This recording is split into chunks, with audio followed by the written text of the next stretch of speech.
Todos los días nos hacemos variedad de preguntas. ¿Qué zapatos me pongo? ¿Será que desayuno huevo o cereal?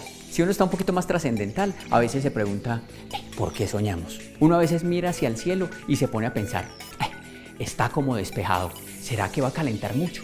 Estas preguntas se las han hecho muchas personas a través de la historia e incluso en la prehistoria. Muchas de ellas ya tienen respuesta y otras están en la lista para ser descifradas por profesionales que se dedican a una ciencia llamada astronomía. Uno podría definir la astronomía como la ciencia que se interesa o que se encarga por estudiar todo lo que pasa por fuera de la atmósfera de la Tierra. La afición de observar el cielo nació de mi madre y ella me explicaba lo poco que sabía en su momento. Quise unos binoculares, a uno pasó una carta celeste, un telescopio pequeño. Mi nombre es Juan Carlos Muñoz, físico de la Universidad de Antioquia, doctor en astrofísica de la Universidad de Potsdam en Alemania. Soy Luis Fernando Ocampo, el instrumentador científico del Observatorio ITM. Soy Santiago Rendón y a veces me pregunto, si la astronomía es el estudio de los astros, ¿la gastronomía es el estudio de los gastros? Y hoy, con ustedes, vamos a darle respuesta a algunas preguntas como ¿qué es? ¿Para qué sirve? ¿Y por qué se estudia la astronomía?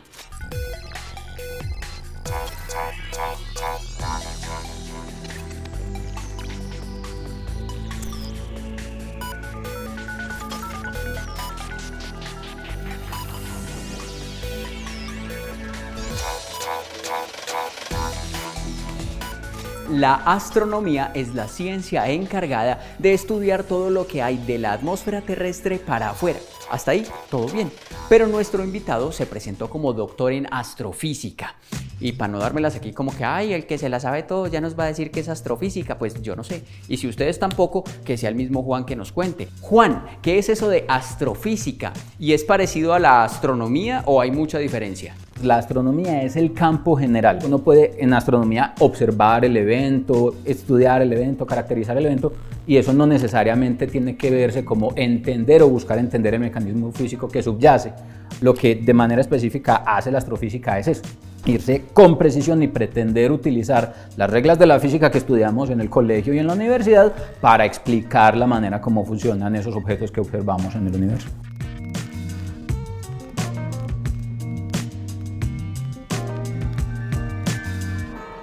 Por más terrenal que sea uno, pues le da a uno curiosidad saber qué son, de qué se conforman, cómo se mueven y por qué se mueven las cosas que hay en el cielo. En el caso de la astronomía o de la astrofísica, ¿cómo se hace? Ahí cómo se estudia el universo. Porque, digamos, una cosa es, listo, fuimos a la luna, mandamos un rover, tomó unas fotos, cogió unas muestras, se analizaron. Bien, ¿y donde no hemos podido llegar los humanos qué? Ahí cómo sabemos. ¿Cuál es el laboratorio de los astrónomos? Nosotros como astrónomos no tenemos un laboratorio en el que podamos experimentar. ¿En qué laboratorio puede construir uno una estrella? ¿O en qué laboratorio puede ensamblar uno una galaxia? No podemos. No podría decir que el laboratorio del astrónomo es el observatorio astronómico. En el Observatorio ITM tenemos una instrumentación que es realmente de primera categoría. Este es un telescopio tipo catadióptrico, se compone de lentes y espejos, es un diseño especial que se llama un astrógrafo, tiene conectada una cámara especial que es monocromática de muy alta ganancia y por todos esos cableados el sistema se conecta a un computador que es donde ya tomamos las imágenes directamente.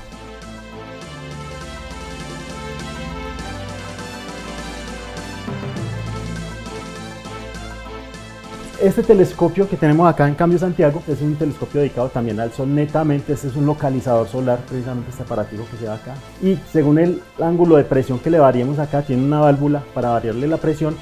Él enfoca una región determinada del Sol.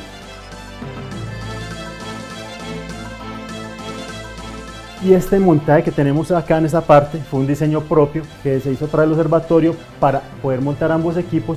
Usualmente los observatorios pequeños pertenecen a instituciones. El observatorio del ITM pertenece al ITM y universidades a lo largo del mundo tienen observatorios pequeños con telescopios que no superan 1 metro de diámetro. Observatorios ya más grandes, de más amplia envergadura, con mejores desarrollos tecnológicos requieren una inversión de presupuesto mucho más fuerte. Entonces usualmente pertenecen a consorcios de muchos países o a agencias nacionales de ciencia. Uno de los grandes observatorios del mundo es el ALMA, Atacama Large Millimeter Array. Esto está ubicado en el desierto de Atacama, en Chile, y es el radiotelescopio más grande del mundo. Y ustedes dirán, ¿cómo así que radiotelescopio? Y sí, es que no usa lentes para recolectar la luz, sino que recoge ondas de radio en sus antenas para así estudiar el universo. Este proyecto fue posible gracias a la unión del Observatorio Europeo Austral, el Observatorio de Radioastronomía de Estados Unidos y el Observatorio Astronómico Nacional de Japón. Y ustedes dirán, ¿y entonces Latinoamérica qué puso? Pues el sitio puso el desierto con las condiciones atmosféricas apropiadas, porque ahí se evita la interferencia de la luz de la ciudad. Este radiotelescopio está compuesto por 66 antenas y en este observatorio se pueden estudiar las condiciones físicas y químicas de las galaxias, regiones de gas y polvo donde posiblemente nazcan nuevas estrellas y mucho más. Pero, ¿qué se puede observar en el telescopio catadióptico o astrógrafo del ITM en Medellín? Se pueden observar perfectamente nebulosidades o galaxias porque tiene una cámara de muy buen campo de visión. Este es el control, este es el sistema de enfoque. Este telescopio fue mandado a hacer, para esto hice un estudio de cielos de la localidad, cómo funcionaba el comportamiento de la atmósfera nuestra. Entonces al fabricante se le dieron unas medidas específicas. Tardó aproximadamente un año en su fabricación. Realmente lo que más me atrae a mí es poder comprender los montajes que hago. Por ejemplo, yo tengo que utilizar una cámara, muchas veces tengo que fabricarle aditamentos especiales para que me logre la imagen según el objeto que yo vaya a observar. Entonces, más que la curiosidad es el estudio, de modo que cuando observas, por ejemplo, el resultado, como un cometa, por ejemplo, es de lo más impresionante que se puede observar. Entonces, manejar la instrumentación siempre ha sido mi pasión. Muchas universidades tienen su observatorio astronómico. El de la Universidad de Harvard se llama el HCO, por sus siglas en inglés, Harvard College Observatory. Fue fundado en 1839 y pasó algo muy interesante ahí a finales del siglo XIX, y es que se especializó en la fotografía de estrellas. Y para analizarlas, contrataron a un grupo de 80 mujeres que estudiaban las fotografías y los espectros de las estrellas. A este grupo de mujeres se les llamó las computadoras, porque analizaban con sus ojos las fotografías que se tomaban con otros dispositivos. ¿Será que se puede considerar a los ojos como un instrumento de observación astronómica? ¿Quién quita? Porque entonces, ¿cómo se hacía astronomía antes de que existieran los telescopios y todos esos aparatos? ¿Ah? Ojo a la respuesta.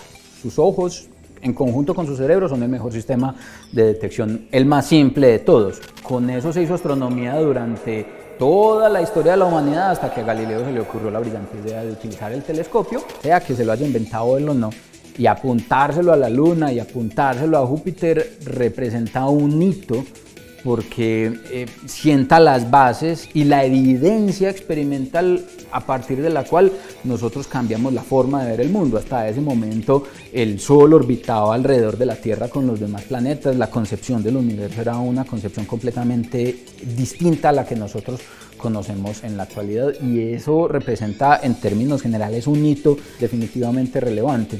A Galileo le dio por mirar al cielo con su telescopio. Isaac Newton dijo, pues yo también me debería inventar un telescopio, y lo hizo. Ambos tipos de telescopio son referentes en la historia de la observación astronómica. Otro hito ocurrió en 1924. Les voy a dar 3 opciones y ustedes adivinan cuál fue. 1. Se supo que sí se podía ir a Marte. 2. Se conoció que además de la Vía Láctea había otras galaxias. O 3. Se descubrió un agujero negro. ¿Cuál creen que fue?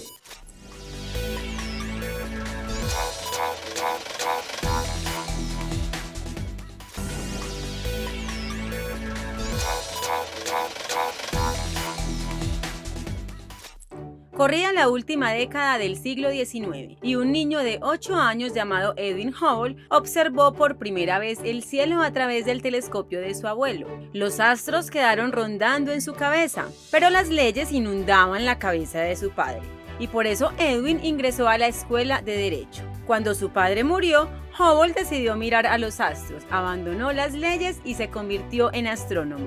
Por ese entonces, los astrónomos trabajaban bajo la idea de que todo lo observable en el cielo pertenecía a la Vía Láctea, que entre otras cosas tenía al Sol en su centro.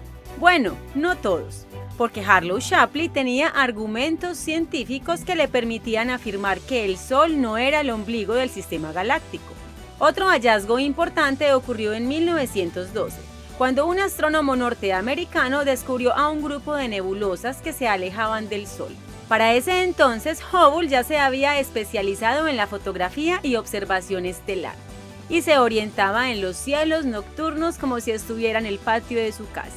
Había perfeccionado la fotografía astronómica a tal nivel que sus registros resultaron cruciales para la localización de cuerpos celestes, pero nada comparado con una serie de fotografías de una nebulosa en espiral. Hubble usó las técnicas de medición de Shapley y los datos recolectados por Slipher, y descubrió que el objeto fotografiado estaba a 1.000.000 de años luz de distancia de la Tierra, mucho más allá de los confines de la Vía Láctea.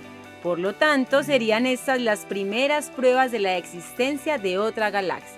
Era el año 1924 y se había descubierto que nuestra galaxia no era la única del universo. Y aunque aparentemente Hubble no cumplió con la voluntad de su padre al no dedicarse a las leyes, tal vez su padre hubiera hinchado pecho de saber que su hijo es el responsable de la ley de Hubble, que en palabras muy simples es considerada la primera evidencia de la expansión del universo y la prueba de que Hubble sí era un hombre de leyes.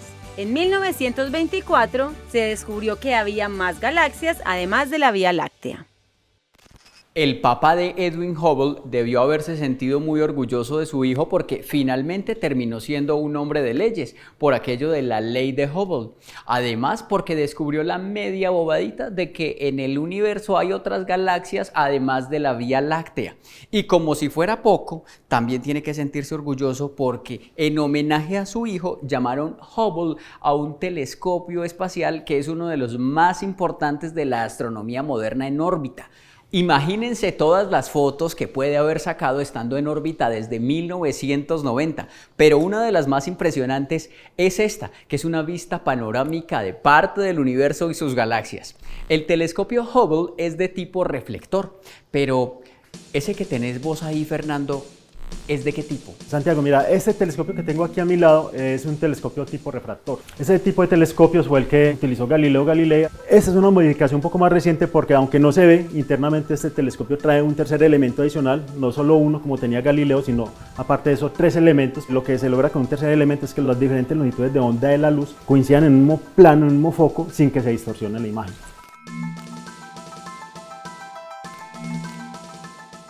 Santiago, mira, este es un telescopio tipo reflector newtoniano.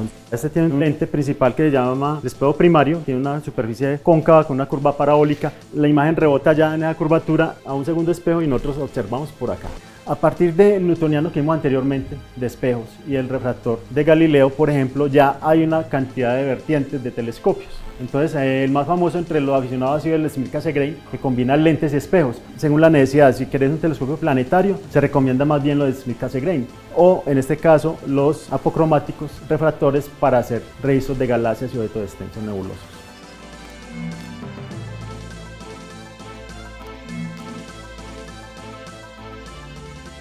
¿Y ese telescopio para observar el Sol se utiliza cuándo? Porque hasta donde yo sé, cuando a mí me dicen observaciones astronómicas, yo me imagino es la noche, la luna, las estrellas, tú, yo, un vinito, piénsalo. No, me fui muy allá, pero sí uno piensa es en la noche. Además porque en el día el sol lo encandila a uno, toca como así. ¿O es que en el día también se pueden hacer observaciones astronómicas? Uno realmente está acostumbrado a que le dicen astronomía y usted se imagina una manga y el cielo estrellado y la luna y las estrellas, y realmente no hay nada peor que la luna para hacer observación astronómica. El brillo de la luna opaca el brillo de los demás objetos. No necesitamos esperar a que sea de noche. Uno necesita el cielo para hacer astronomía. Hay 3 maneras para hacer astronomía durante el día. Observar el Sol, observar otras longitudes de onda como el radio, observar desde Tierra con un telescopio en el espacio. Las 24 horas del día hay alguien haciendo astronomía en algún lugar del planeta o de los alrededores del planeta con cualquiera de los telescopios espaciales. Este telescopio que acá montado solo acepta las observaciones diurnas. Es un telescopio dedicado netamente al Sol. Es la única manera segura. En otras circunstancias no es posible observar el Sol porque nos puede dejar ciegos inmediatamente. Entonces, ¿qué va a pasar acá? Trae una especie de filtraciones, se llaman cuñas, filtros, prismas, que hacen que cuando la luz pasa a través de todos estos elementos, llega finalmente a nuestro ojo, o en este caso a una cámara, sin que nos vaya a causar daño. Y aquí lo que estoy haciendo es cargar el telescopio con la fecha y la hora. Él automáticamente lo hace con el GPS que tiene acá montado, y ya con esto le voy a dar la orden de que se me dirija hacia el Sol. Estoy haciendo que el telescopio quede perpendicular al Sol. Entonces, ¿qué hago? Garantizo que esa perpendicularidad con la sombra del tubo, que sea completamente circular, proyectado en el piso. Si el círculo es perfecto, entonces quiere decir que el telescopio está apuntando hacia allá, y ahí sí puedo mirar para tener una localización más precisa. La astronomía es un área científica en la que hay experimentos. Esos experimentos realmente no son experimentos, sino que son observaciones. Eso es una ciencia completamente observacional. Entonces tenemos dos retos. El primero es poder desarrollar las herramientas que nos permitan hacer esas observaciones con las calidades y las cualidades que se necesitan. Y segundo, poder interpretar los resultados de esas observaciones con carácter y rigor científico. Esta es una cámara especial para tomar objetos del cielo, y aquí la vamos a conectar. Es una cámara a color. Entonces, de hecho, vamos a observar la imagen cómo va a ser del tipo rojiza. Esta va a reemplazar nuestro ocular, que es donde nosotros observaríamos directamente, por una cámara que la vamos a pasar al computador. Ahora voy a pasar al computador para ir haciendo la configuración de la imagen. La astronomía es una ciencia que requiere de los experimentos, pero también requiere de la teoría. No todos los astrónomos son observadores, no todos los astrónomos son teóricos. Aquellos que se dedican a la observación requieren estos equipos o estos instrumentos de observación, pero todas las facilidades a nivel mundial están disponibles y al acceso de todos los científicos del mundo. En el caso del contexto colombiano, como no hay facilidades locales para hacer las observaciones, trabajamos principalmente en el área teórica. Entonces hacemos simulaciones de formación de galaxias en el universo, dinámica de galaxias, colisiones de galaxias, de formación de sistemas planetarios. Todo eso es el fuerte de la producción científica nacional. Cuando hay que hacer observaciones, nos vamos a observar. Astrónomos colombianos hemos hecho observaciones en telescopios como VLT, en telescopios de propiedad de Chile. Otro de los telescopios súper tesos es el Chandra. Y ustedes dirán, ¿y ese qué gracia tiene? Pues porque está especializado en rayos X y con su superpoderosa vista de rayos X ha podido entregar información, por ejemplo, sobre un agujero negro en mitad de la Vía Láctea, grupos de galaxias que se están fusionando y cosas así por el estilo. El objetivo del Chandra es observar en rayos X. El objetivo del observatorio del ITM es apoyar en procesos formativos. Por ejemplo, el de los estudiantes de la carrera de astronomía de la Universidad de Antioquia. Por si no sabían, hay carrera de astronomía ahí, la única en Colombia. Y a veces observan el sol, como lo está haciendo hoy Fernando, que después del corte nos mostrará cómo se ve el sol a través de su telescopio solar.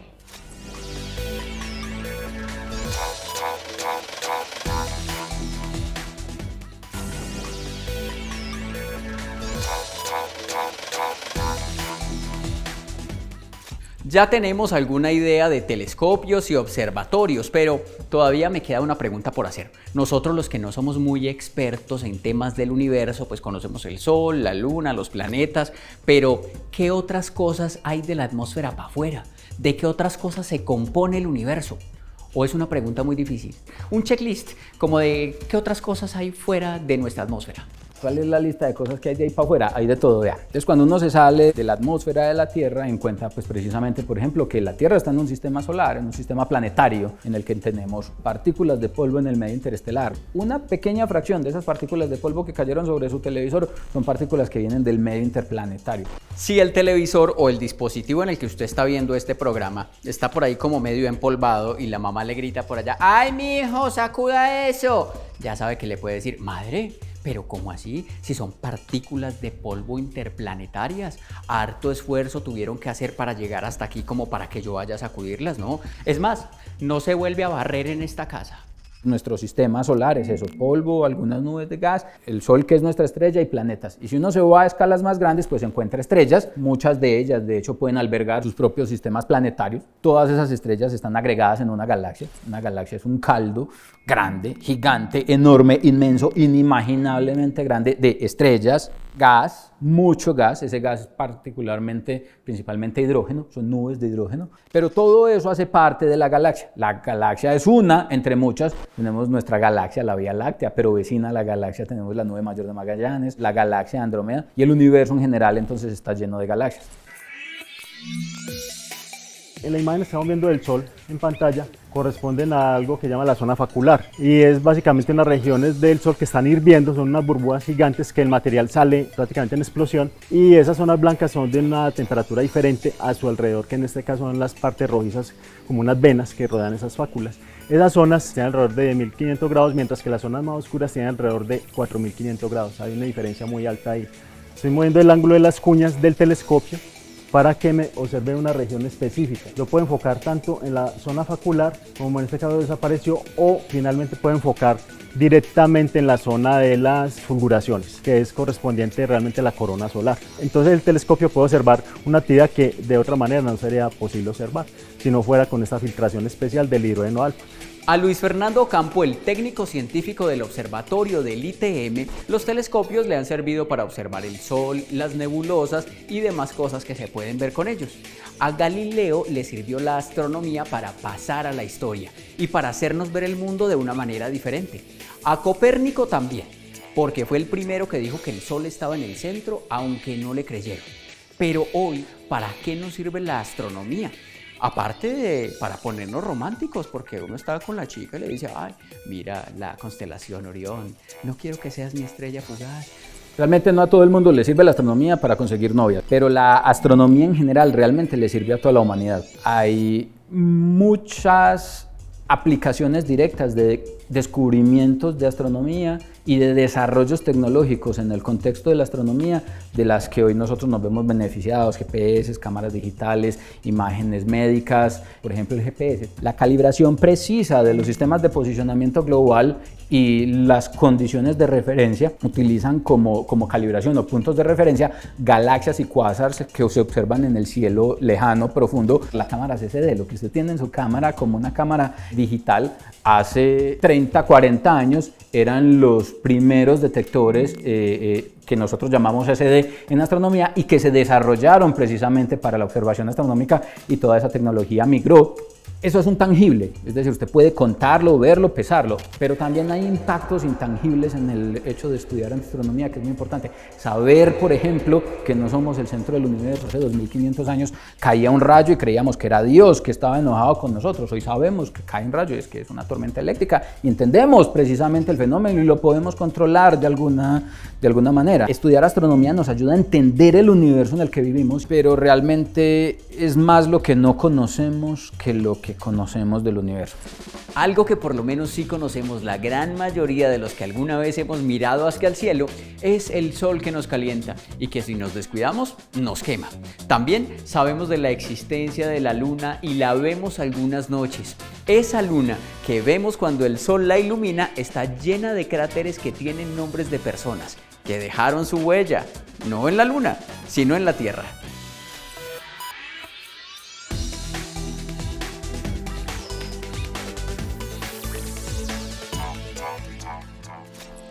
Hoy vine hasta la Luna para presentarles el cráter Aristóteles, que si bien no se conoce como astrónomo, sino como filósofo, también tenía sus teorías sobre el funcionamiento del universo.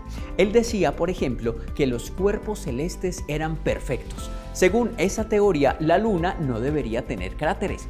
Paradójico, porque ahora Aristóteles tiene un cráter en la Luna. Hasta que llegó Galileo Galilei y apuntó con su telescopio hacia el cielo y se dio cuenta que la Luna no era lisa perfecta, sino que tenía cráteres. Y no solo eso, hasta vio las lunas de Júpiter. A pesar de estar en tiempos muy distantes y con pensamientos muy disímiles, Aristóteles y Galileo Galilei tienen sus cráteres en la Luna, porque se atrevieron a pensar y a mirar diferente y pusieron la filosofía y la ciencia al servicio de la humanidad. Crear tiene ingenio, la ciencia, la tecnología y la innovación detrás de lo que perciben nuestros sentidos.